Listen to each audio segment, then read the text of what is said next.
30 years ago, a team of scientists were trying to understand why mammals have such different lifespans. Mice live for around 2 years and dogs for 12. Elephants can pass 60 years and some whales live up to 90. Boiling down all of the details of their studies, they discovered that no matter how many years each animal lived, each lived for about 1 billion heartbeats. Humans, thanks to modern medicine, have managed to extend our life expectancy to around 2 billion heartbeats and have continued our quest to lengthen it further through various diets, exercise routines, and fostering healthy relationships. And yet, despite the never-ending odyssey to tack years onto our existence here on Earth, the meaning of life is not measured in years or in heartbeats. We remember people not for the number of candles they blow out on their final birthday cake, but rather for the difference they made, the people they helped, the joy that followed them, and the ideas they leave behind. None of us know how much time we'll get here. A life well lived can certainly be long, but all too often, it can be cut short. Regardless, one thing is for certain. You sure as hell don't need a billion heartbeats to make a difference that people will remember and honor long after your heart goes still. Welcome to National Park After Dark.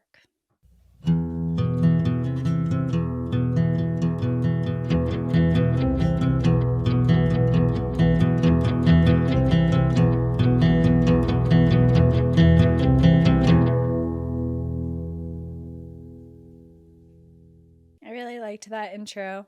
I never knew that. 1 billion heartbeats. I know, it's like it kind of feels like it's programmed to stop around then. Maybe. Like, slow down. Slow down. Take it easy. That's why you need a low resting heart rate. Yeah, I know. Well, it's so funny because I've been trying to use my Aura Ring a little bit more. I got it just to track my cycles, like natural cycles and stuff. And it does a bunch of other stuff, like with stress and, steps and all that other stuff. And I've been trying to keep track of my heart, like my resting heart rate and stuff. And I used to do it at work. I used to put the SpO2 monitor on my finger and be like, what's my heart rate at? Oh, yeah. I used to do that too. And then be like, calm down. It's okay. You're just stressed. All is well. All is well. What's your resting heart rate? It hovers around 60. Okay. That's very good. Yeah. Yeah, I'm trying to get my cardio better, get on the Peloton a little more, but it's a struggle. Yeah, so welcome everyone to National Park After Dark. I'm going to be telling you a story today, and my name's Danielle. I'm Cassie. I'm going to be listening to the story. Yeah. Hanging out. Getting comfy. It's so funny. Yeah. The other day I looked at one of the comments on Patreon because we posted like a video version of the episode on there. Yeah. And somebody was like, I love how just throughout this episode, Cassie is getting comfier and comfier. Like your blanket just kept rising up to your chin. I start off like normal, just hanging out. And by the end of it, I'm like, you're a cocoon. Yeah. You're not even here. Yeah, well, today I have a really interesting story about somebody that I first learned about when we were in Rocky Mountain National Park, actually earlier this year. But before we get into all of that, this is the top of October. It's the first October release. So happy fall season officially, everybody. And I know it's like we just started spooky season in fall and autumn, and I'm about to talk to you about the holidays, but it's for a good reason. Comes up quick. It does. It sneaks up on you, and I'm trying to get ahead of it this year because last year we did this, but it was kind of late and it wasn't as good as it could have been. So this year we're going to try and do something different. We're putting together an outsider's gift guide.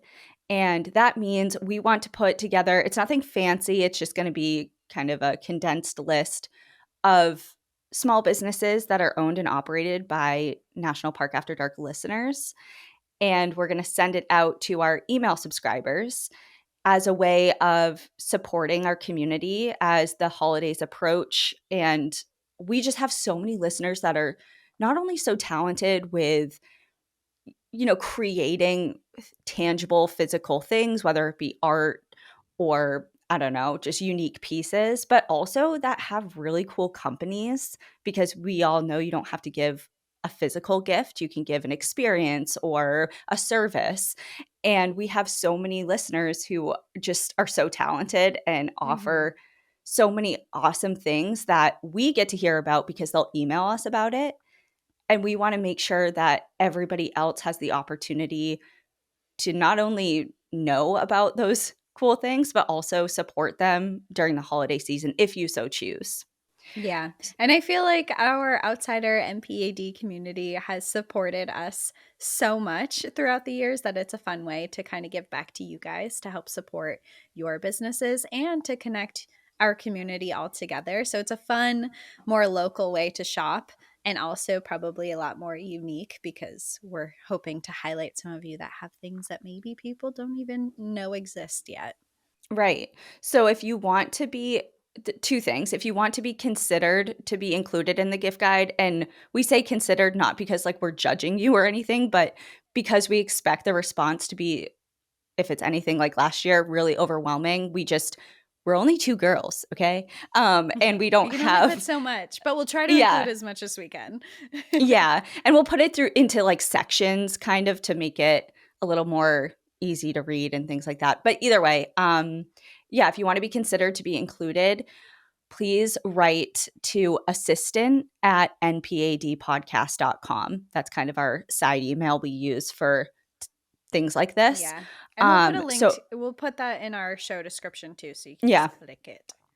yep, and then put, "gift guide" in the subject line.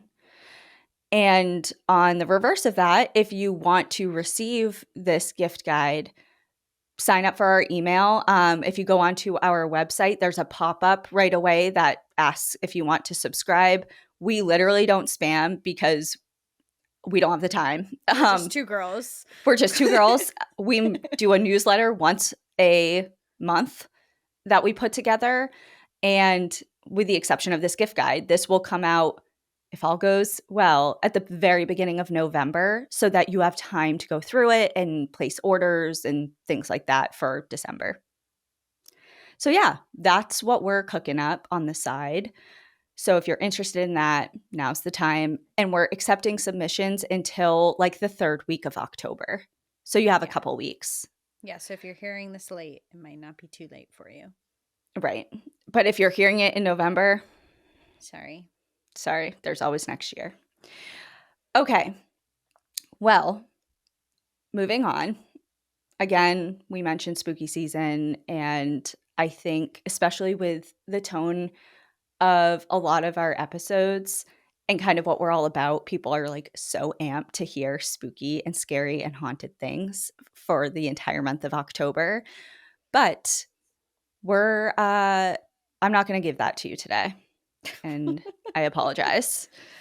However, there's a good reason for it. It is kind of the tail end of Hispanic Heritage Month, and because of that, I wanted to highlight a story about a Hispanic man in the National Park Service that did so much. Like, after this episode, you're gonna feel really, bad about yourself, I think, because you're gonna be like, "How did this person do so much in such little time?"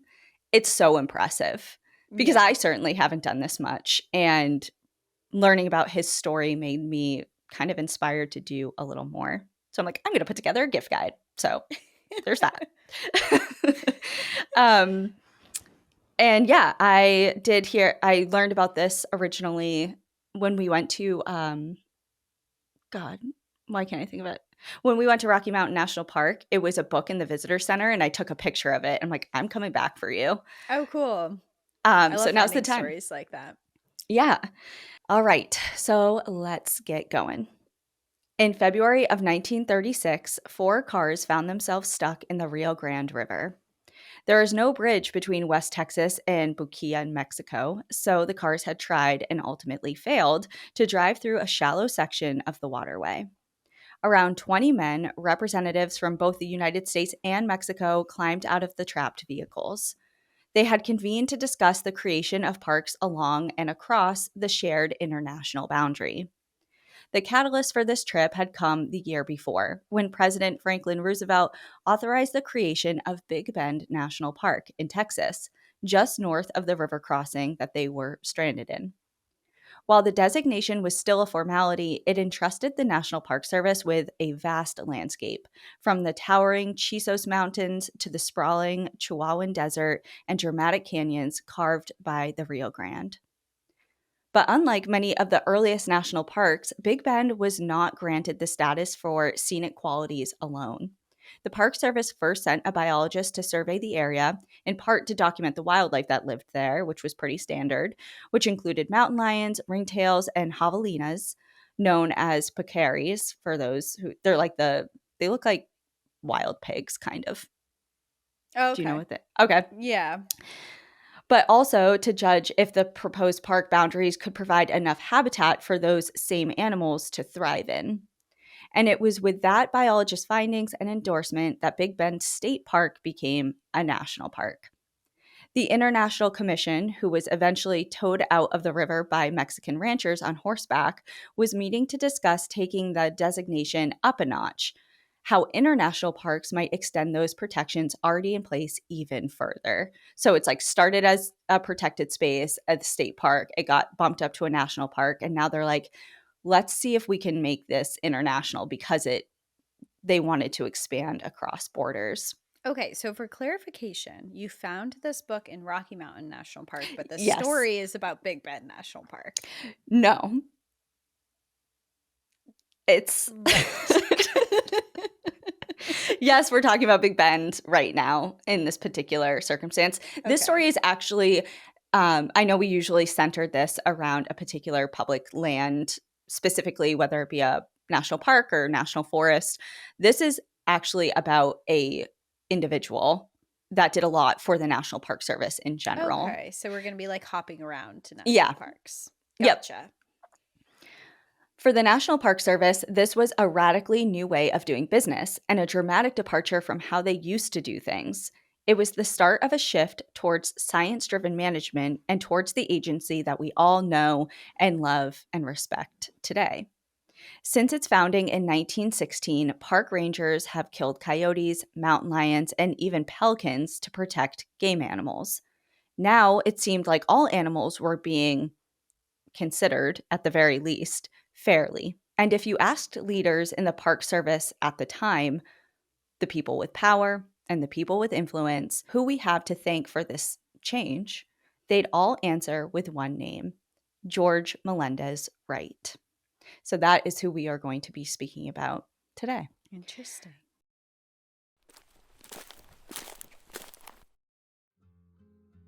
I think it's safe to say we're all feeling the squeeze recently with prices on what feels like pretty much everything going right on up. So now more than ever, we're paying attention to our finances, and that includes becoming more and more aware and cognizant of our personal spending habits. Trying to manage subscriptions, track spending, and cut costs can feel a bit overwhelming. Luckily, Rocket Money can relieve some of that stress and help you feel confident in the financial decisions you make. Rocket Money is a personal finance app that finds and cancels your unwanted subscriptions, monitors your spending, and helps lower your bills so you can grow your savings. You'd be surprised by how many subscriptions go unnoticed or unaccounted for, and most Americans, including this one right here talking to you, way underestimate the amount of money they spend on subscriptions. With Rocket Money, their dashboard shows me my monthly spending patterns and habits, and even helps create custom budgets. And I have some things in mind for my future that I really need to start budgeting for, so I started using Rocket Money to analyze my accounts to find the best time each month to put extra money aside and automatically create budgets based on my spending. Rocket Money's 5 million members have saved a total of $500 million in canceled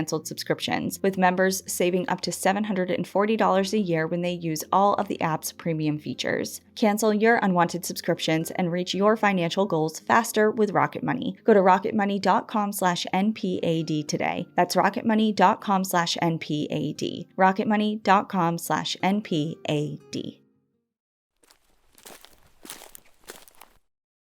By just 31 years old, George Wright was the director of the National Park Service's Wildlife Division and the first Hispanic man to hold a professional role in the entire agency. He had conducted the first ever comprehensive wildlife survey in national parks, and his skill as a field biologist was surpassed only by his personality. When asked to describe him, his friends said he was always quickly welcomed anywhere he went, and that his personality was unforgettable. He was considerate, could win people over easily, even those who at first were a little wary about him or didn't really know what he was all about, either as an individual or his stance in the wildlife division. But with his knowledge and his intellect and his charisma, it got him places with people and won people over at least to consider having a conversation at the very least. And it also got him sent on many different trips for the Park Service, including the International Commission trip to Big Bend. In each photo taken of the group, George, often sporting a wide smile, was the shortest. At just 5'4", he earned the nickname Chapo, or Shorty in Spanish. And it is true. It's always like, when you're looking at black and white photos, especially, it just, a lot of features kind of blend in, and especially the style and the way people not only dressed, but had their hair, their facial hair and things like that. It's like, you kind of all look the same. Immediately, you're like, okay, well, that's George because he's small. We love a short king. Yes, we do. These trips, to which he referred to as wilderness elixirs, were much needed literal breaths of fresh air from his busy schedule in his Washington office. And this was not the only trip of its kind for him that year. He made several to the Everglades, surveying proposed park boundaries by blimp and serving as the personal guide to the Secretary of the Interior, who immediately became a fan of George's. He seemed right at home with diplomats and dignitaries just as much as he was with ranchers and old-timers in rural America. One of the many, many reasons some believed he was well on his way to climbing the ladder all the way to the top and to someday become the director of the National Park Service. But Big Bend was not the only stop for the group on their route. After touring the region for a week, George hopped into a car with a few colleagues and headed west towards Tucson, some 500-ish miles away. As George's car passed into New Mexico, heading west on Highway 10, they reached the northern edge of the Chihuahuan Desert. Suddenly, an oncoming car veered into their lane. Its tire had blown out, causing it to jerk violently and without warning to the left, directly into George's vehicle. The crash was sudden and deadly. The teenage driver of the oncoming car died instantly, and so did the driver of George's car. George sustained massive injuries, and despite being pulled from the wreckage by his surviving friends, it was too late. George Wright was dead at 31 years old. But as we've said before, it isn't about how one dies, but how they live. So let's rewind the tape 20 years. In 1915, a World Fair was opening in San Francisco. Hosted to celebrate the completion of the Panama Canal, it attracted displays of technological achievement, like a transcontinental phone call and automobile races. It hosted presentations of sports, music, and art, and it featured 2 enormous replicas of national parks. There was an Old Faithful display, which erupted every 20 minutes, and a scale model of the Grand Canyon, complete with a 30,000 square foot painting of the canyon itself, more than half the size of a football field. That's insane. That's huge. This is like a science fair on steroids. And I wonder, we've talked about World's Fairs before, especially with your episode. What was it on the tree? Yeah, the centennial tree in Sequoia. Do you think it was at this one? Where is this again? San Francisco? No, because they shipped this to they shipped the centennial tree to the East Coast to prove that they existed. Oh, right. Because people in the East didn't believe them. Okay, right. Yes. That was a kind of a long time ago, that episode, but it was really good. And we talked at length about World's Fairs and like how cool they were in one aspect, but also how problematic they were. Problematic. Yeah. They used to put like people on display. Yeah, people on display, like Indigenous people, people of color. Like they did a lot of really fucked up things as amusement. Yeah. at world fairs. But they were also really interesting. They did have some interesting things. I don't think we should bring them back, but it is an interesting point of history. Yeah. This event was of great interest to George, who lived only 8 blocks away from the fair. He was just 11 years old at the time, and he was already an avid naturalist. He'd been carefully observing the birds who visited a bird bath behind his home and kept a list of the species that he had seen.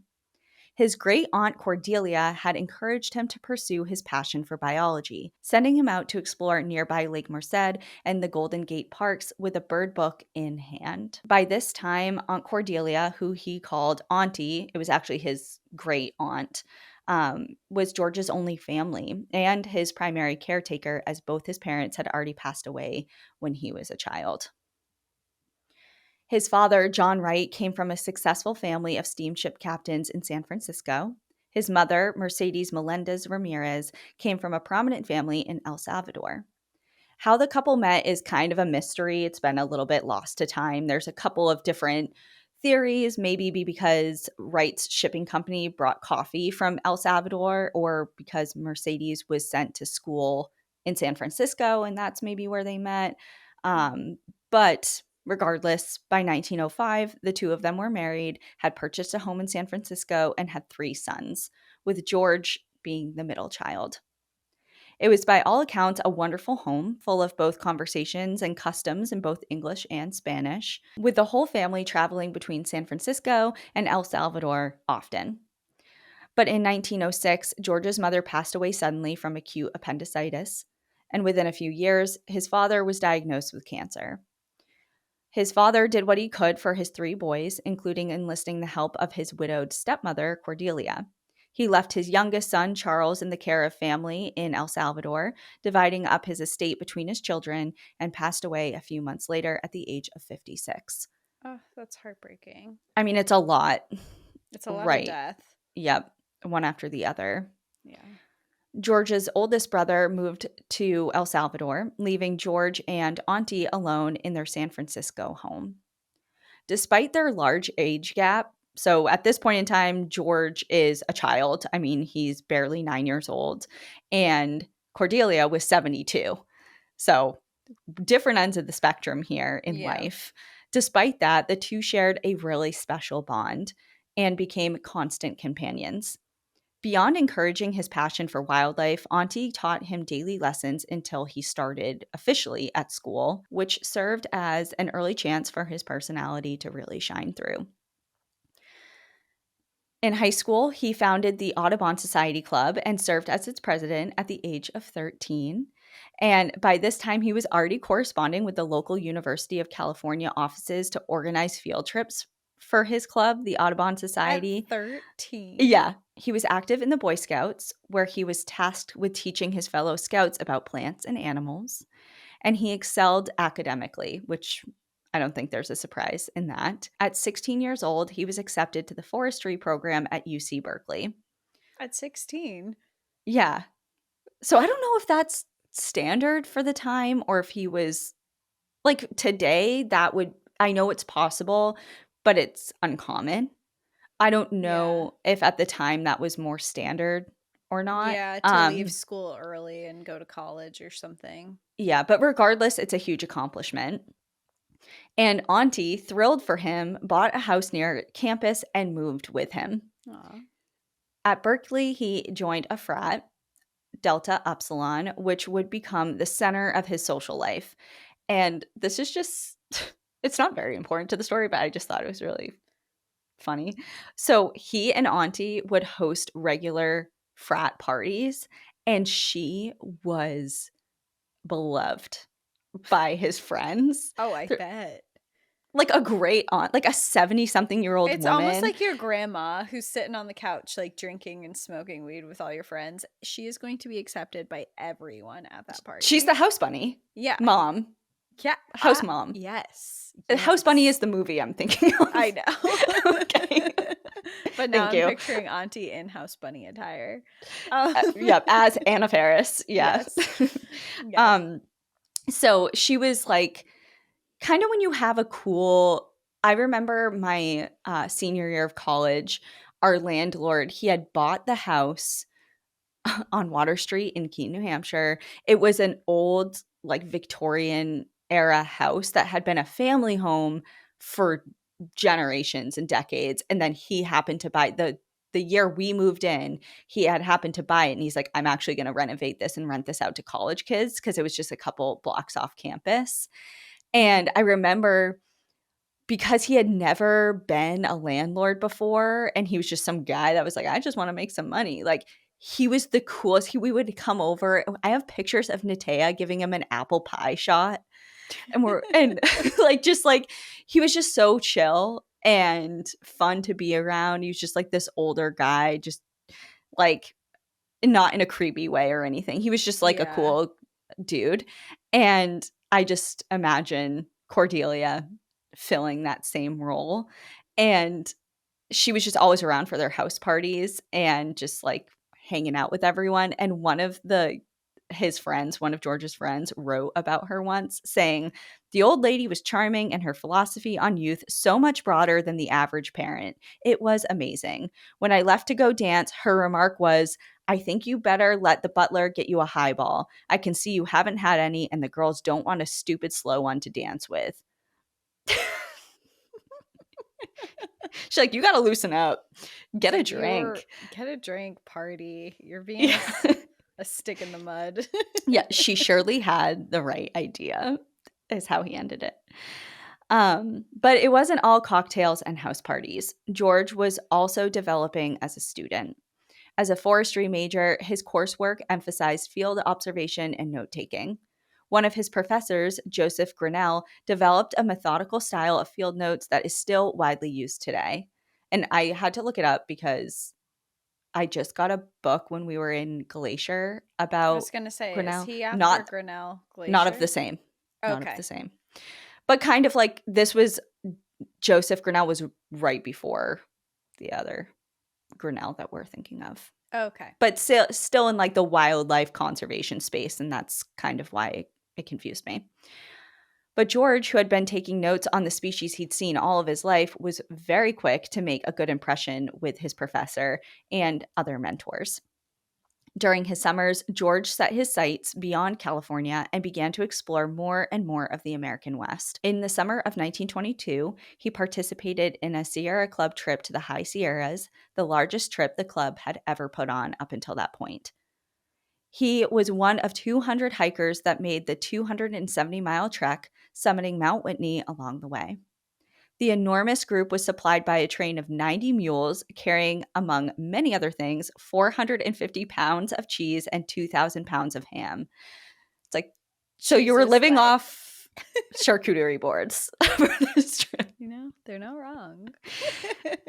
In the summer of 1924, he and some of his frat brothers set out on a 2,000-mile road trip in George's beat-up Model T, which he nicknamed Peter. In just 2 months, they visited what is now Joshua Tree, Rocky Mountain, Yellowstone Glacier, and Crater Lake National Parks in an incredible road trip summer vacay. And along the way, they suffered 72 blown out tires. Why? Well, okay, so How do you go through 72 tires? okay, this is the 20s, and Model Ts have these like tiny tires. Honestly, when you look back on pictures, some of them look like they have smaller like they have smaller tires than a lot of the bicycles we have now. Mm-hmm. And the roads were awful. I mean, you're They talking a must lot have of been dirt cheaper roads. than to replace if you had to replace 72 of them. He just got really good at changing tires. Imagine like 2,000 Like, miles not divided by again. 72. It's like, can we get more than 50 miles without blowing a tire? But the troubles only fueled his sense of adventure and invigorated his love of the parks. In the summer of 1926, his growing knowledge of the outdoors presented him with an opportunity. His professor, Joseph Grinnell, recommended he join a scientific expedition to Alaska. One of the professor's former students, Joseph Dixon, was headed to what is now Denali National Park to search for an elusive bird nest. Surfbirds, a small shorebird often seen along the Pacific coast, fly inland to lay their eggs, which they knew about at the time, but no one had ever seen one of their nests in the wild. So they know they're exhibiting this behavior, but they can't track down where they're actually nesting. And Grinnell believed that Ed, I don't know who Ed was. Oh my God, Ed's my landlord. That was crazy. I didn't say his name at first because I couldn't remember it and just resurfaced there. Okay. Grinnell believed that George would be well suited for this particular search. So together, Dixon and George were to spend 3 months together in Denali, based out of a rustic patrol cabin in search of a surfbird nest. George's detailed field notes recorded sightings of many different species he had never seen before, including marmots, caribou, and Canada jays. And they also recorded that early on, Dixon suffered a strained ankle, leaving George out to set out on his own in search for these birds pretty much right off the bat. And while surveying by himself, just 10 days into their trip, George's report reads, quote, "A quick movement some 500 or 600 feet away attracted my attention to a grayish bird that was sneaking hurriedly along. He was a surfbird in the nesting season. Better luck yet, when I looked down, there were the eggs, lying in a little depression. There were 4 of them, and they certainly looked too good to be true." So he rushes back to tell his partner, Dixon, about his find, and his first immediate thought was, he's kidding. Like, he's joking. Like, you couldn't have found that. Yeah, it's like no one in the history of naturalists looking for this bird have ever found this nest. It's That's like, I why just we're looked here. down. I and just it was happened there. to, they were at my Stumble feet. upon it. No ornithologist had ever found a surfbird nest in decades of searching, and he found it in 10 days. And sure enough, I mean, at first he was like, there's no way. I have to see this for myself. So he like hobbles out there to take a look for himself. He hikes out and confirms, indeed, it was a surfbird nest. And in his writing and his own notebook, he says, "To Mr. George M. Wright then belongs the credit of finding the first nest of this species on May 28th, 1926 at 4 p.m." And when I read that, the first thing I thought of was Elle Woods being like, "What, like it's hard?" What, like it's hard? Getting into Harvard, like, "What, like it's hard?" Yeah.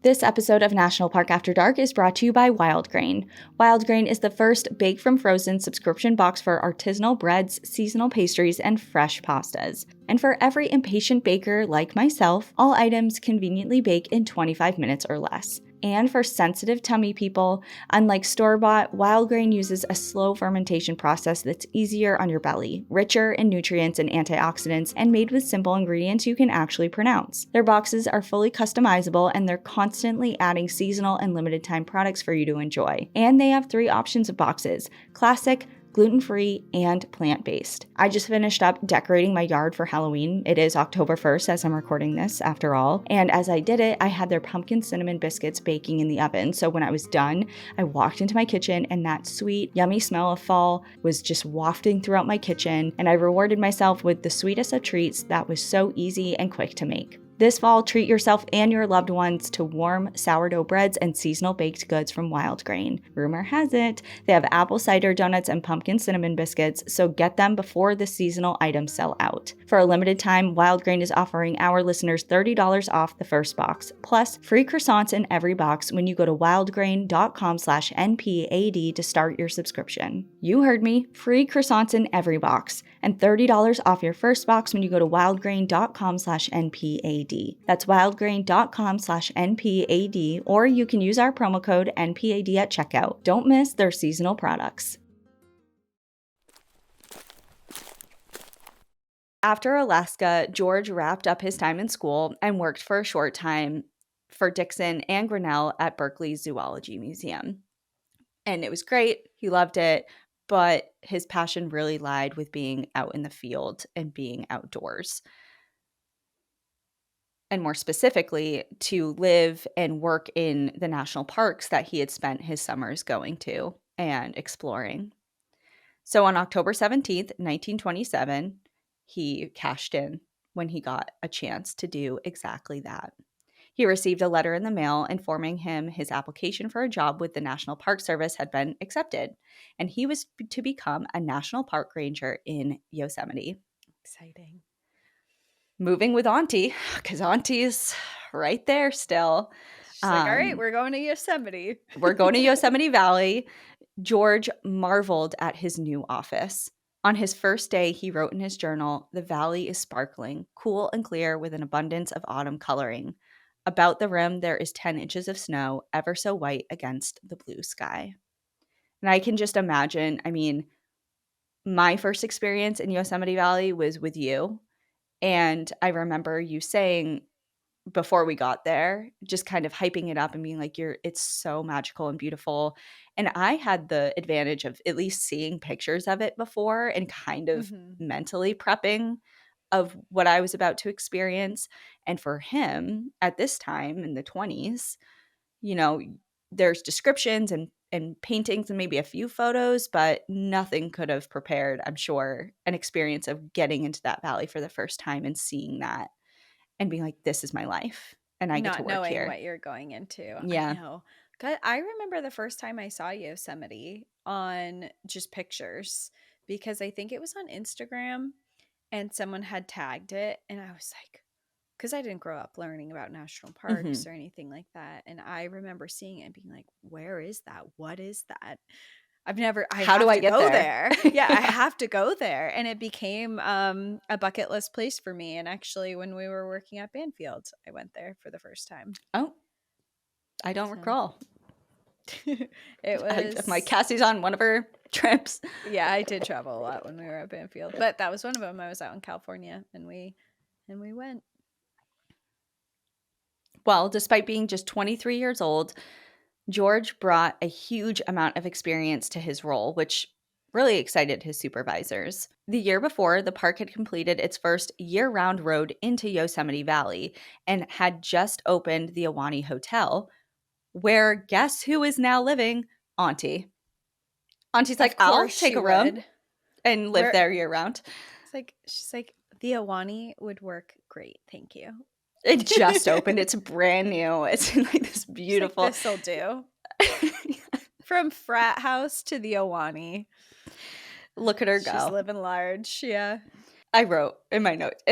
Sometimes I'm like, when I'm first doing this, putting this together, I put my initial thoughts in here in case I don't have them in real time. I wrote, this lady is just Livin. She You're not is. wrong. The increase in tourism that the Ahwahnee generated and that this year-round road is now providing actually helped create George's position, and he quickly started giving talks for visitors at the Yosemite Museum where he was based. And yet, almost as quickly as his dream had been realized, it nearly came undone. An administrative worker reviewing his hiring paperwork determined that George was too short to be a park ranger. What? Okay, how tall is he? 5'4". 5'4". He's taller than us. He is taller than us. I'm 5'2.5" on a good day. You're not 2.5. You're 5'2" Yes, for I sure. am. No, I'm You don't get 5'2" to. and 3/4 sometimes. I'm 5'3", and in pictures, I look a lot taller than you. That is not true. That's a fact. It's okay to be small. I don't mind being small, but that's how tall I am. Unless I grew. It's your hair. It is my hair. It's full of secrets. Yes. Well, at the time, all rangers were required to serve as law enforcement as well and to carry a gun. And while it was never stated on the application, this came with a height requirement and one that George failed to clear at just 5'4". What's the height requirement? I don't know. I couldn't find that, but they were like, They just it's kind of looked like at when you him go and was to like, no. like, you're too short to ride this ride. Fortunately, his supervisors fought the decision. They even enlisted Horace Albright, the assistant director of the National Park Service, to petition for an exception for him.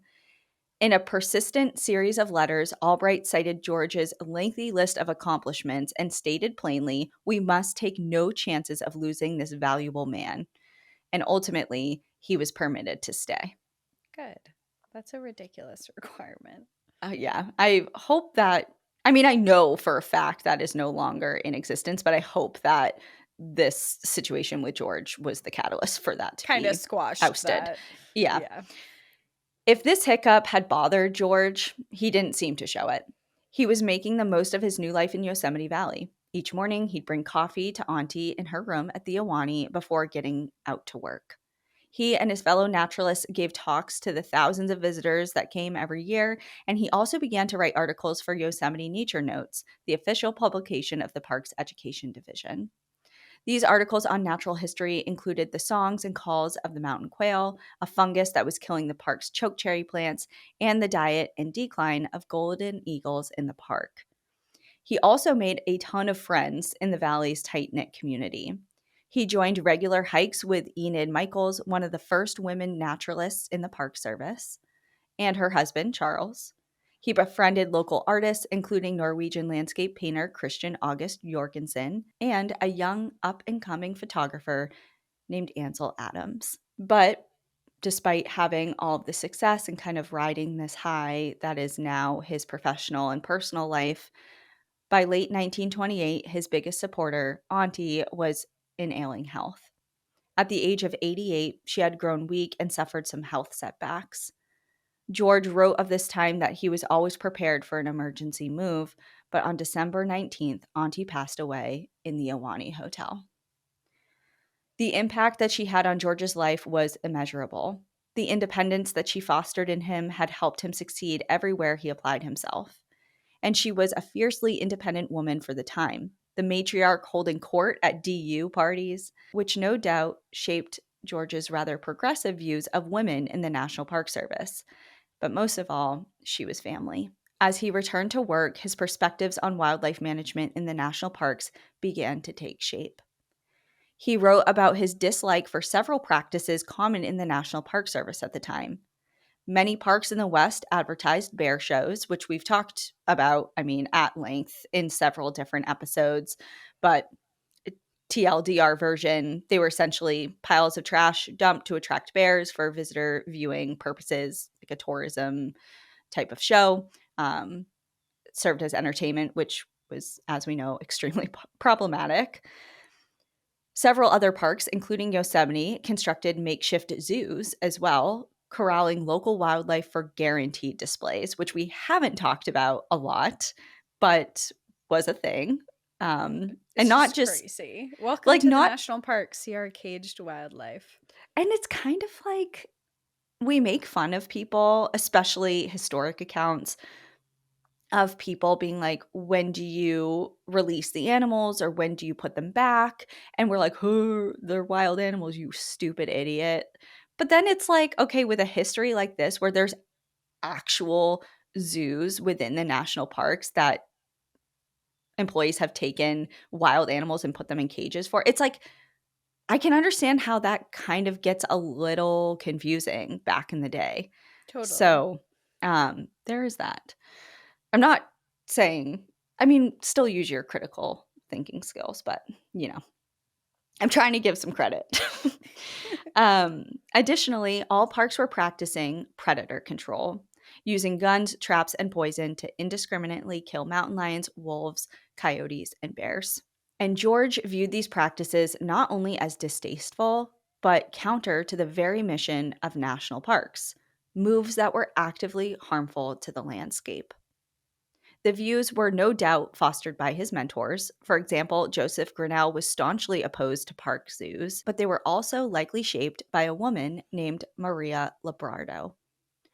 Also known as Totuya or Foaming Waters, Labrado visited Yosemite in July of 1929, the first time she had visited the valley in 80 years, a valley that she had once called home. During the gold rush, a state militia known as the Mariposa Battalion was sent to Yosemite Valley to evict its native population. They burned villages and food supplies to force the relocation of indigenous people in order to allow miners to access the area. Chief Tenaya of the Awanichi tribe mounted a resistance, but by 1851 they were defeated.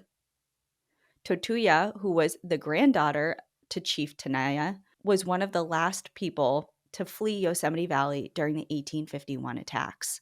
She returned in 1929 to see her former home, collect acorns, and to tell her story. And because she spoke Spanish, George was asked to be her interpreter. Photos of their meeting depict an in-depth conversation, shared smiles, and show George listening closely. Her life and stories affirmed to him what had been ignored in park management up until that time. People had been living in and actively managing these so-called untouched wilderness spaces for thousands of years. Up until that time, the National Park Service practiced what some historians have called facade management, protecting scenery and prioritizing visitor enjoyment without any interest in or understanding of the consequences that those choices had. George had been wrestling with the consequences of actions like predator control and bear feeding, and believed that successful park management would involve active efforts to undo those practices. He's like, I'm recognizing all of the problems that these practices are having. How do we right these wrongs? And how do we Yeah. stop doing this And at a how do we large preserve scale? the land in a better way that actually preserves it and isn't? Because obviously what they're doing is harmful, even though that wasn't the intent. Yeah, and starting to incorporate and integrate and acknowledge indigenous voices and knowledge, Mhm. and just kind of like this all-encompassing revamp and pivoting how things are done at a larger level. Mhm. And not just in Yosemite, but I mean, of course he's based there, so it's kind of like that's where his focus was at first, but he had larger plans.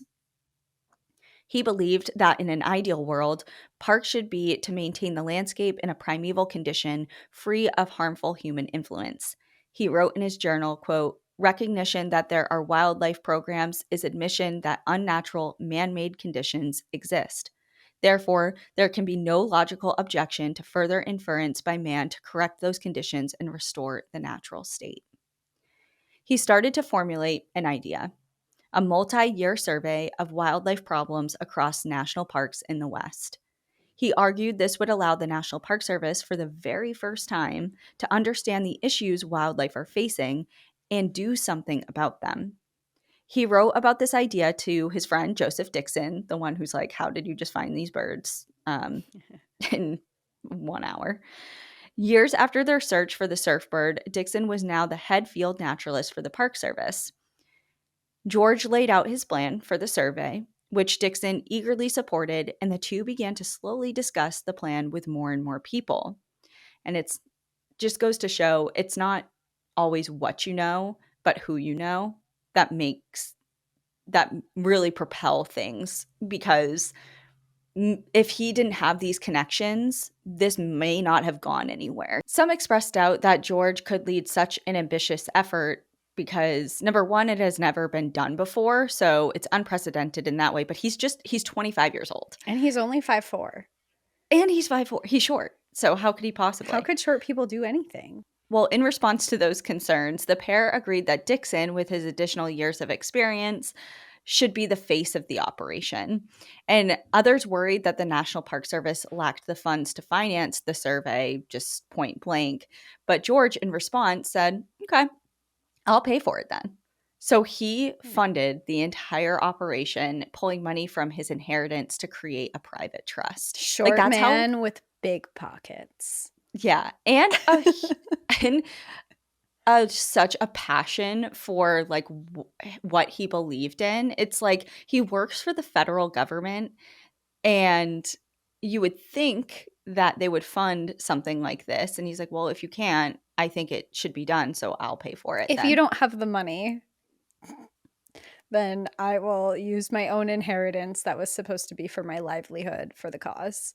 Yeah, it's like, explain to me what a teacher faces every single day.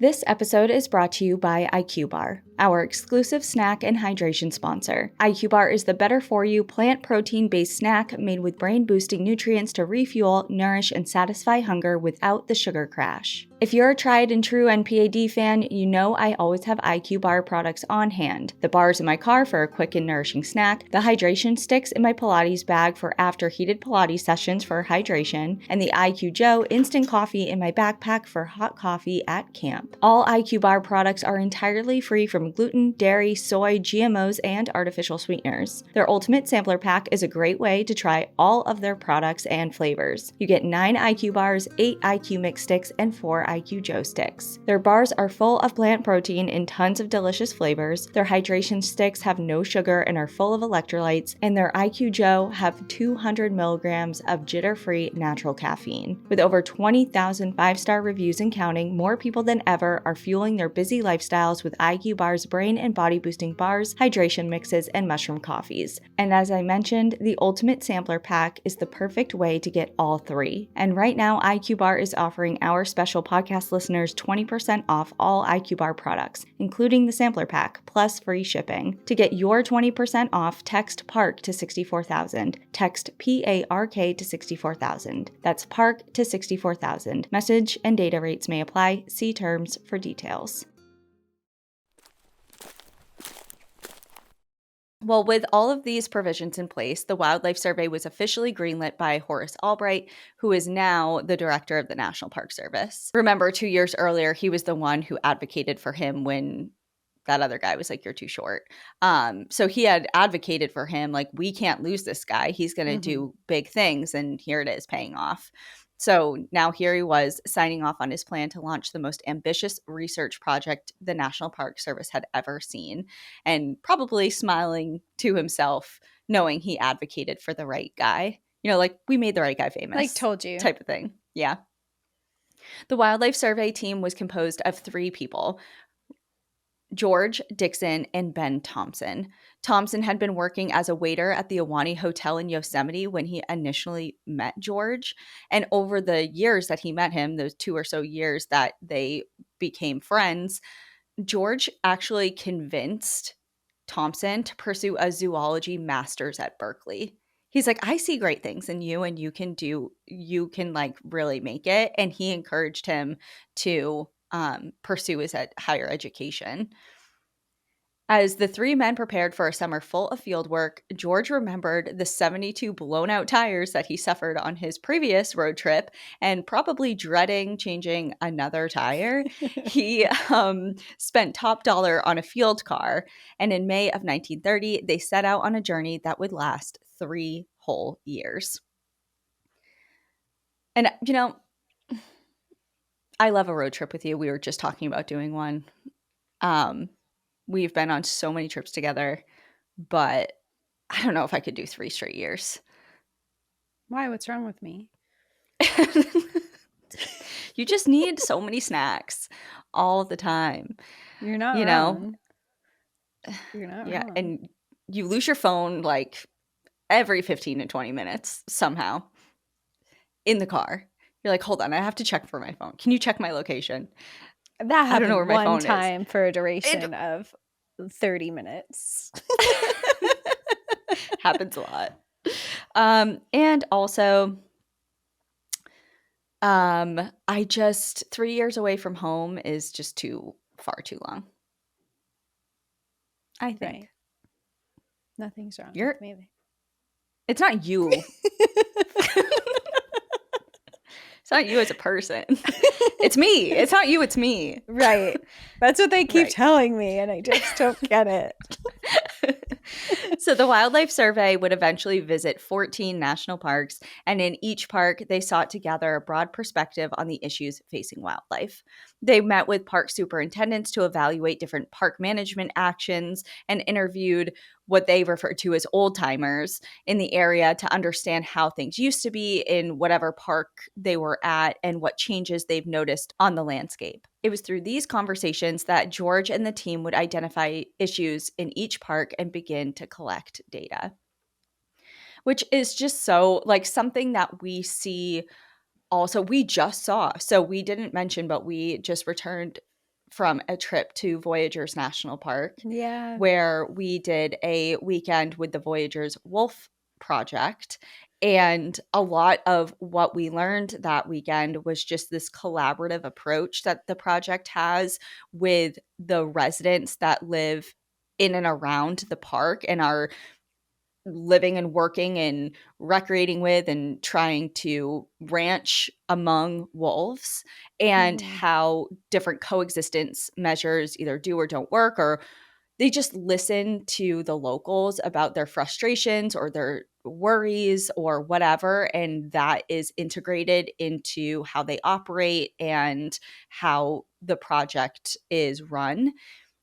And we see that over and over, not only with different like wildlife things, but even the park itself. We were talking to some people who work at the headquarters at Voyageurs, and they were, showing us some archival footage and materials about how when the park was established in 1975, like some of the frustrations that the locals had with either selling their property or having different parcels of land dedicated to the park that now is no longer available for private use and it's now Mhm. public, and just kind of the conversations that we kind of take for granted, like, well, of course you talk to the locals, why wouldn't you? It's like back then that was not something that was ever considered. Yeah, and I mean, even still today is a struggle, throughout, so seeing it incorporated is actually big. Huge Mhm. steps that are being made to talk, because I mean, especially when you are, of course, we're huge advocates for preserving land in national parks, but you have to, if it's impeding on someone's livelihood and it's taking away their land and it's interrupting where they live, they need to be at a bare minimum a part of the conversation. Yeah, exactly. Well, his biggest thing, I mean, of course, this is kind of centered on wildlife management, this whole project. Mhm. So he's going into the records at different park headquarters throughout their trip to kind of get a better understanding of what they're doing in regards to wildlife management and predator control specifically. And at the Grand Canyon, he discovered records in the park headquarters that tracked the number of animals killed by the national park staff in that park since 1922. And it read 293 coyotes, 75 wildcats, 19 fox, 2 mountain lions, and 1 wolf. And he knew immediately off the bat that this number was almost certainly an understatement. Since the creation of parks in 1916, rangers had been allowed to supplement their income by trapping and selling animal pelts. And the Park Service wasn't the only agency involved in predator control. The U.S. Biological Survey, a predecessor to the Fish and Wildlife Service, had spent the previous 20 years targeting predators across public lands throughout the West, pioneering, in particular, the widespread use of poison bait traps. And this was kind of, to George,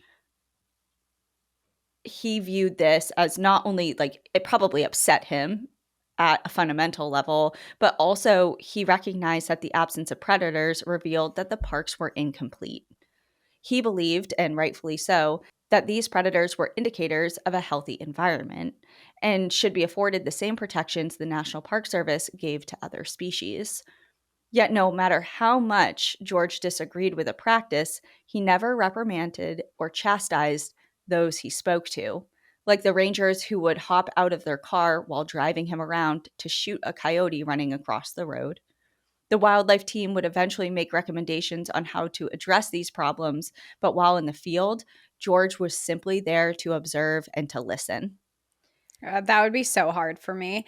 And I feel like that's so hypocritical to be employed in a park to protect the area. And I know that there's a different view at this point in time, but you're there to protect these species and the land that lives here. And you are also privy to a lot of information that other people aren't, or say just an average hunter who is out.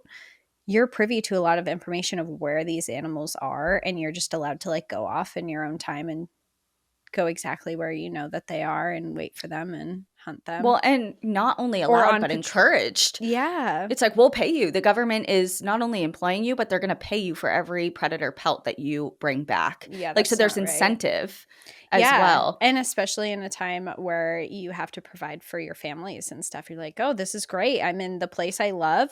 These animals are at my like they're right here. They're right Yeah. here." And And at this time, they're yeah, also viewed as more of nuisance animals. And I mean, there's a lot of different reasons that kind of play into the larger picture here. But George immediately was kind of like, okay, this isn't right. We need to fix this a little bit. But the whole purpose of this trip, this multi-year trip, was to just gather the information and observe the practices for what they were. And yeah, in the years to follow, he would take all that data and make some recommendations on how to better operate and change practices and stuff. But in the moment, like, he was simply just there to hear people out and see what was going on. And it takes a lot of restraint, to do that especially with somebody who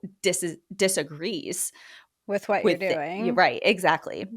Yeah, it's moments like these and stories like these and these I just think if people had taken the time to actually talk to indigenous people way back when, not even that far, and even now, there's so much we could have known and learned about our land, their land, and not made so many mistakes to Hmm. eradicate species and ruin landscapes. And it's just it's interesting now having these conversations where they're like they were thought of these nuisance species, where if you had I guarantee if you had spoken to any indigenous people before that, you would have learned that they're not a nuisance, that they have a real meaning to being here. And I just think of that when you're talking about it. I'm like, God. It's a real missed opportunity to say it very plainly. It's Yeah, it's just just you could have avoided so much death and ruining, and even just I mean, even just being here in the first place. We obviously did a lot of stuff, but if there had just been open conversations that were happening, all of yeah, this could have been avoided. So then when you're talking about how George is just he's just listening and hearing and then later has these conversations, it's kind of bringing it back to like, oh, someone who knows how to have a conversation and right. talk. Yeah.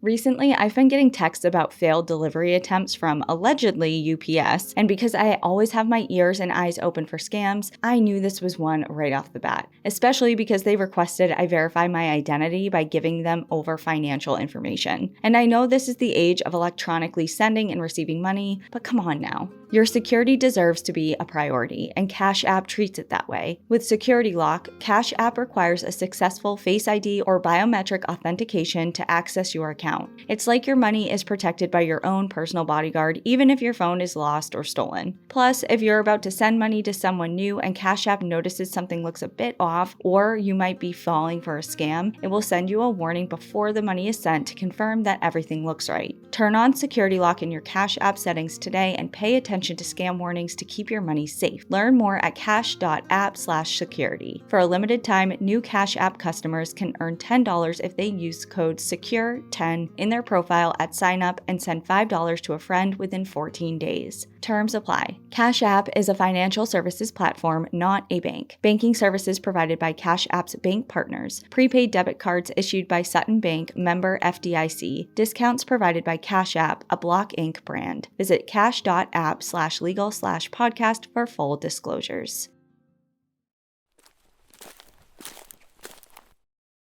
One mystery that the group hoped to understand was the shockingly low survival rate of swan chicks, which was a serious obstacle to their recovery.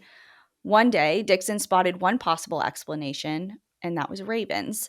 Ravens would constantly harass the swans, swooping into their nests while the adults were away, leading them to fly back and chase the ravens off. George and Thompson spent a few nights at another lake nearby and observed a raven cracking into an egg without alerting the nearby adults, flying off with its contents. To see the aftermath, the two biologists stripped to their underwear and carefully waded up to the nest itself, a large mound of dried plants 3 feet tall and 6 feet around. 5 eggs remained, all safe and sound as they should be. They took measurements and went back ashore unnoticed by the parents. Through work like this, they hope to lay out a foundation for a recovery plan for trumpeter swans. Understanding their habitat needs and the threats they face would allow parks to better protect them going forward. And sprinkled in with their detailed notes of wildlife surveys were glimpses into the lives of the biologists themselves during their 3-year-long trip. Their work was often challenging, getting up at 4 or 5 in the morning and hiking at far distances. But it also had its rewards. Spending months outdoors, camped out in some of the most spectacular landscapes this country has to offer. While on a trip through Mesa Verde, George's journal reads, "These 4 days were spent as happily as any I have ever known. The desert scenery, for color and fantastic formations, surely must be as fine as any in the world."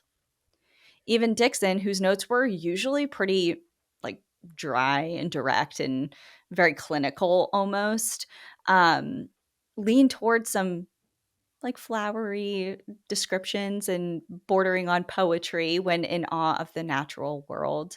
For example, he said, "Turning their tremendous spread of white wings against the blue waters of the lake, it made a picture never to be forgotten." In each park they visited, George encountered problems that we still see in certain locations today. And specifically, I want to hone in on one in particular, and that is park boundaries.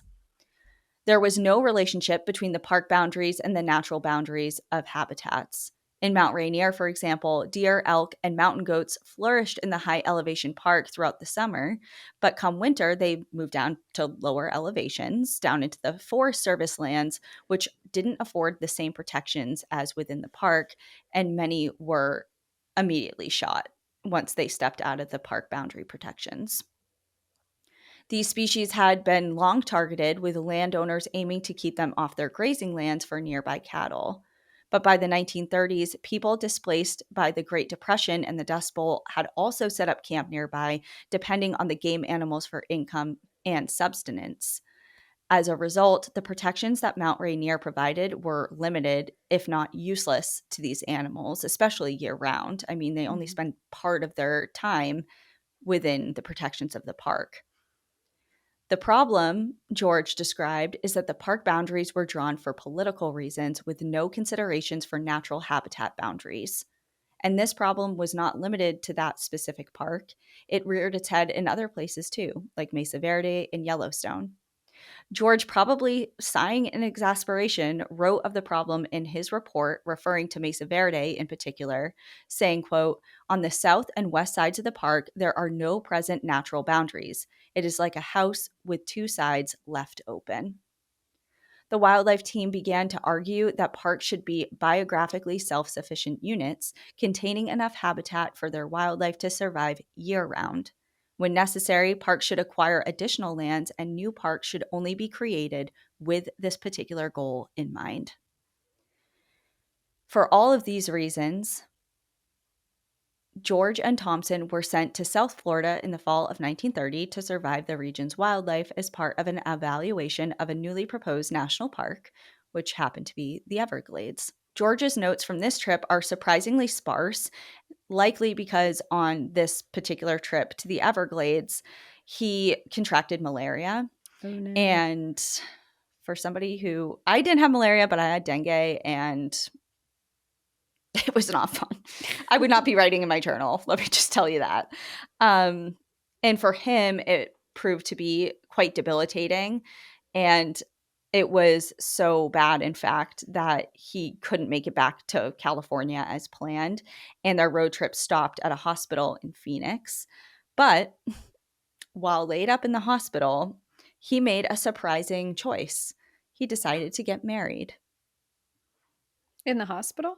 Yep.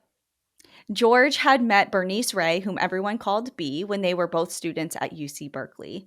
2 years younger than George, the two were engaged in July of 1930 and had planned to get married months down the road. However, after a phone call, they moved it up. B and her family rushed to Phoenix, and they were married right there in the hospital. Did they think he was going to die? Yeah. I don't know if they were like, and I've heard of that before, people getting married when somebody has a terminal illness or they Mhm. know that the other person doesn't have long. So whether they were just impatient, were concerned for his welfare, his fate, or especially because he had family inheritance and he wanted to make sure that B was set legally. Yeah. If something happened to him, Like um, it feels like an emergency marriage. Not that they didn't want to be married, but yeah, to do it in that way, it feels like it's an emergency. Like they're really worried.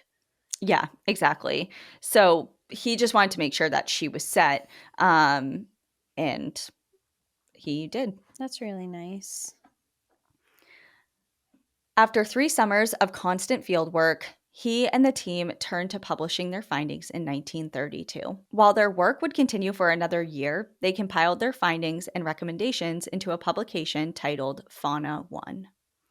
In it, they addressed predator control, trumpeter swans, and park boundaries. They discussed overgrazing, a common problem caused by elk and deer populations left unchecked by native predators. And they investigated the ever popular bear feeding shows. Thompson would even explore the creation of bear proof food boxes, likely the earliest iteration of this idea. Like something we come to expect to be provided for us when we recreate in places in bear country, whether it be Mhm. black bear, grizzly bear, or whatever. Like that's common practice now. But here he's like, hey, maybe we should perhaps Ha- try this crazy new idea. Crazy idea. All Yeah. ideas are crazy at first, right? Their recommendations, keeping wildlife wild and limiting human impacts presented an entirely new future for the National Park Service. On paper, Joseph Dixon was the leader of the Wildlife Survey because remember, they're like, you should be the face of this because people don't like me because I'm short and inexperienced. But everyone knew that George was always recognized as its driving force.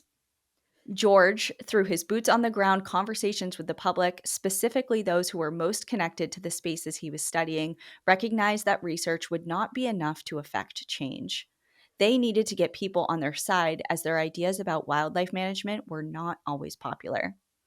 Ben Thompson would later say of this time, quote, there were a number of longtime employees, superintendents, chief rangers, and others who liked the good old days of predatory animal control and corralling the ungulates so the public could see them, feeding the bears at feeding stations and making a big show of it.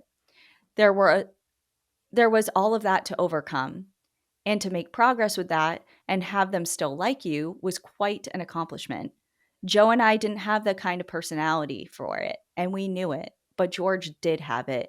It was a gift of his character. Thanks to George and his team's efforts, National Park leadership would formally adopt Fauna One's recommendations as official policy, transforming the agency itself.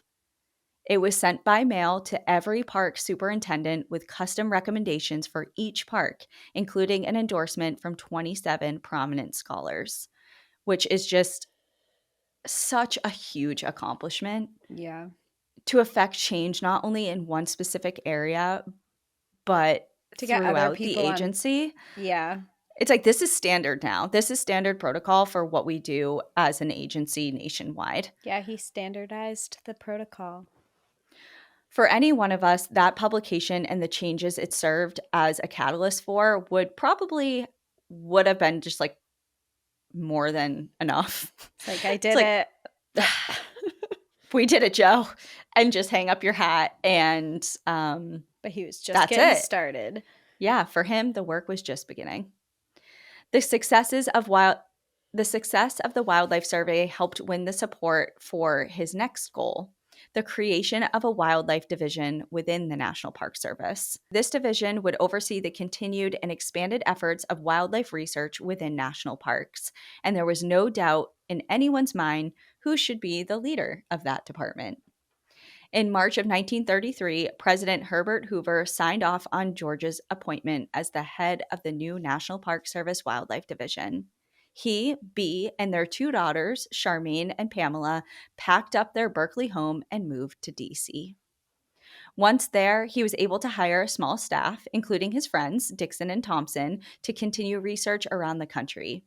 For the very first time, the wildlife staff were paid directly by the Park Service. Because remember, he had been doing everything from the get-go out of his own pocket. Which is crazy. In this new administrative role, he oversaw a period of significant change in the National Park Service, and not just in wildlife policy. FDR was elected, and his New Deal brought money and manpower to the national parks. The CCC sent thousands of unemployed young men out to build campgrounds, facilities, and roads.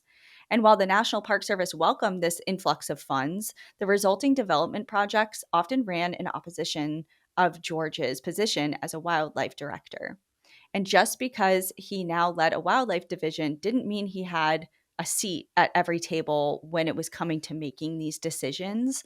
But sure enough, he made his way into the room.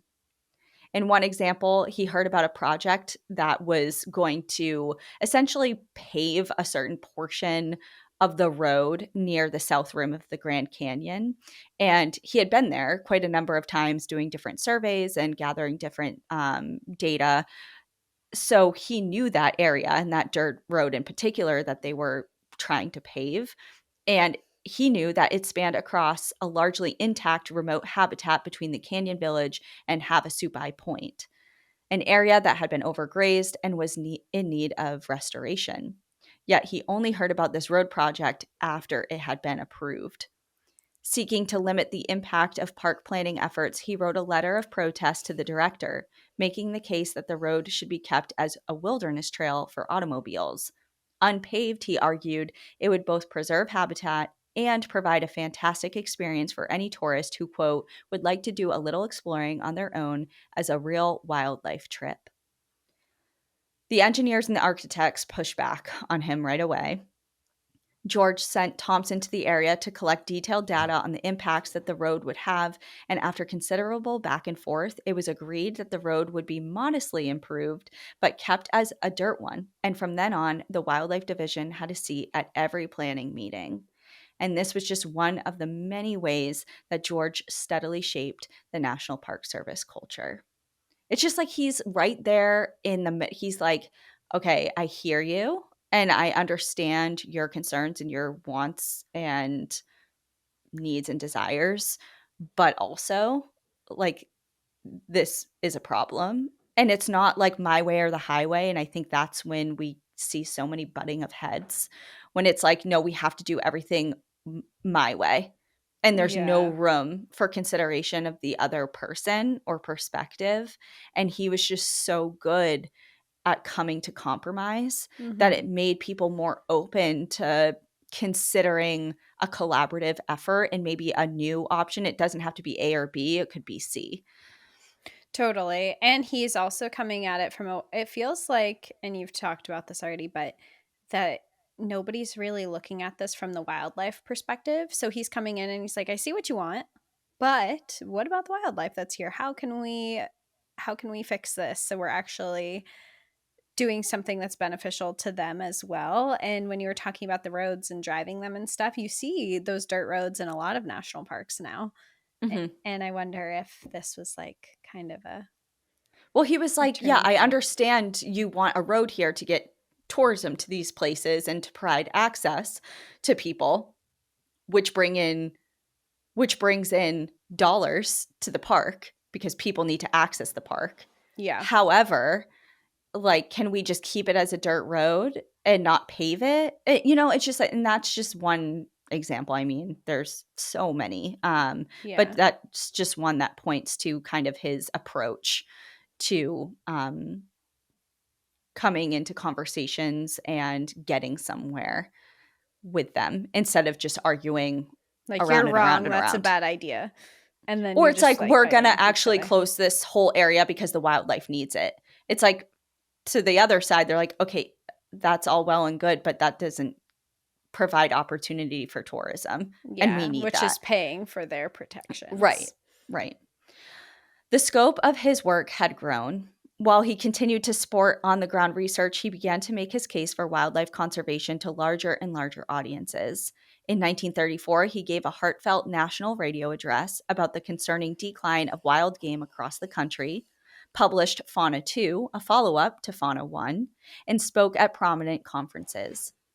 Often, likely in a strategic move to make important connections, he prioritized relationships with the heads of other agencies, like Bob Marshall, a Forest Service employee and prominent advocate for the growing wilderness movement.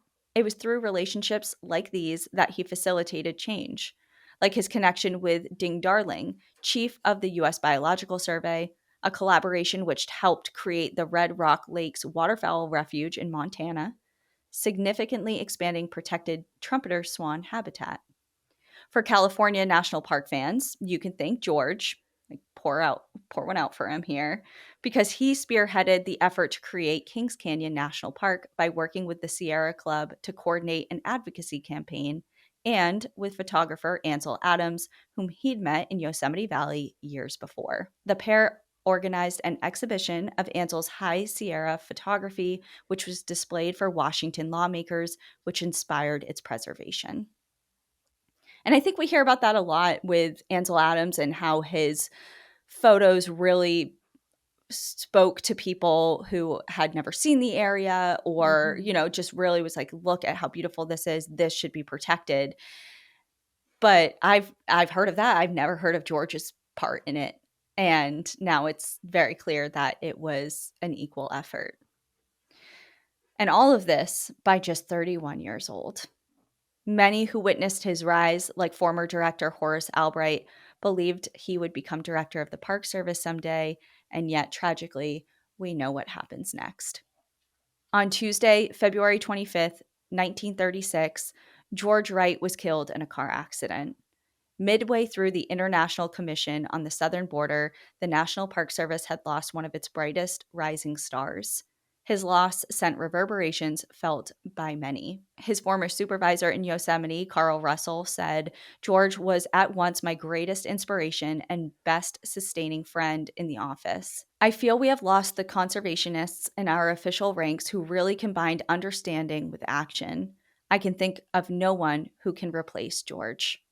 And Bob Marshall said, "Probably more than any one person, George Wright was responsible for bringing about the healthy change in the general attitude towards the wildlife problem, which has recently developed.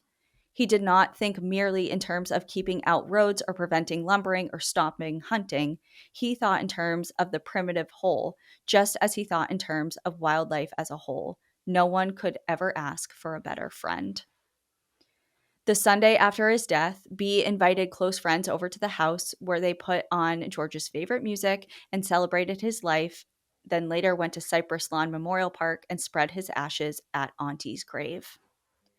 Despite his short life, George Wright is widely known as the father of scientific research in the National Park Service. His view of wildlife and wilderness as a vast, interconnected system rather than separate units shifted how national parks operated and changed what we believe parks can and should be. His friendly approach, building relationships wherever he went, sped up the adoption of ideas that were, to many at the time and even now, considered radical. However, his absence in the wildlife division was felt in the years to come. Parks saw continued emphasis on the development through CCC projects, and without George present, the emphasis on wildlife declined in the years to come. Lowell Sumner, a biologist that worked under him and continued on after his passing, described the following years in the wildlife division, saying no one else had George Wright's ability to placate and win over the opposing school of thought, which increasingly was coming to feel that the biologists were impractical, were unaware that parks are for people, and were a hindrance to large-scale plans for park development. Considered one of George's most significant contributions, the book Fauna 1 remained somewhat of a working Bible for park staff biologists. But with the arrival of World War II, it went out of print, and its lessons, for a time, seemed to go with it. But George's influence and legacy survived, and if you know where to look, his name is honored in the very things that he loved the most. After the war, several mountains were named in his honor, one in Denali, where he once discovered the surfbird nest, and one in Big Bend. And in the 1960s, the Park Service began to think critically about the issues George had first raised during his time, forming committees to kickstart scientific research within parks. Lowell Sumner, still working for the Park Service, repeatedly insisted that George Wright had all this figured out years ago, someone totally ahead of his time. By the 1980s, two Park Service biologists who recognized how much they owed to George created the George Wright Society, a nonprofit whose mission is to, quote, promote research, the synthesis of information, and the useful dissemination of results to management, policymakers, and the public, in whose hands the ultimate fate of parks, historic sites, and reserves will rest. Fauna One still exists today, and you can access it for free online. And if you are more of a visual person, photos taken by him, Dixon, and Thompson during that 3-year wildlife survey have been digitized for the first time and are available for all to see on the National Park Service History Collection website. George Wright's legacy as a boundary breaking and pioneering wildlife biologist is something we can all admire. Yet, an enduring part of his story is wondering how things might have gone differently had he lived longer. What would be different today if his vision, his passion, and his personality were not cut short? We will never know, but one thing is for certain: we owe a lot to George Wright and all that he did to protect our parks. And that is the story of George Meléndez Wright. It's so interesting because I feel like you don't really see his name very often in comparison to a lot of other people. So it's been really interesting to learn about him and all of his contributions. And it is a question, I mean, how you ended that, of what else might he have implemented during his life if he had the opportunity. Yeah, I mean, he certainly served as a catalyst for change that we see in our experiences in parks today. And the questions that he had are still being contemplated and mulled over and thought out today on a larger scale. But yeah, I mean, going through the research for this and just the friends and connections that he had, you're right. Their names I've heard of before. Hmm. Bob Marshall, Ansel Adams, even Grinnell, even though it was the wrong Grinnell. But I still, don't know if like I that was just like, counts. it kind of counts because when I looked at him, I was thinking of somebody else, but the work that this guy did, I had heard of before. Okay, I just didn't know his name. So gotcha. just either their work or who they were, I had heard of before, but never George. So now people know about him. And if you want to read more about him and his life and all the things that he did, I mean, it goes on and on. The book George Meléndez Wright, The Fight for Wildlife and Wilderness in the National Parks by Jerry Emory, is that's the book I found in Rocky Mountain National Park Gotcha. that gave me the idea for this episode. And it's so interesting because not only is the book great, I mean, it's very interesting and it highlights just all the amazing things that he did, but the author has a personal connection to George. So he was a graduate student at UC Berkeley, same school that George went to all Hmm. those years ago. But when he was there and he was a student, he met and fell in love with one of George's granddaughters. Oh, no way. And he got married to her. And like because he was, I think he was a geologist or studying geology. So he was in the natural sciences and had known about George Wright, like in passing. But it's through his partner and his wife that he was like, wait a second, who was this guy? And he has all this.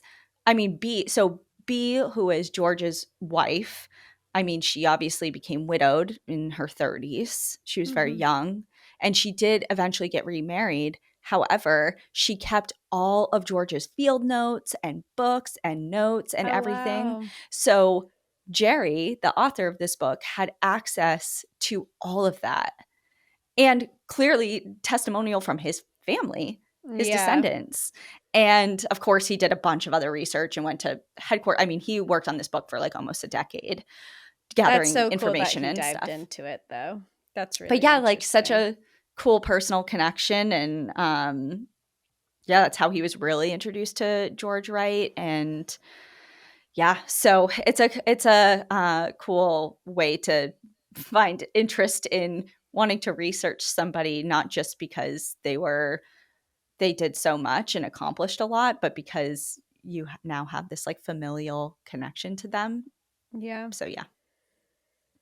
Anyway, so yeah, that's George's story. And again, I was saving it for a time like this to celebrate Hispanic Heritage Month and just recognize just the contributions that people throughout, diversity is a strength. And we want to recognize just everybody that has contributed amazing things to the National Park Service. And George Wright was certainly one of them. So I will link the book in the episode description and post some fun pictures of him on his adventures. And thank you for listening. Yeah. Thanks everyone for hanging out. Thanks for telling that story. We will see you next time. In the meantime, enjoy the view. But watch your back.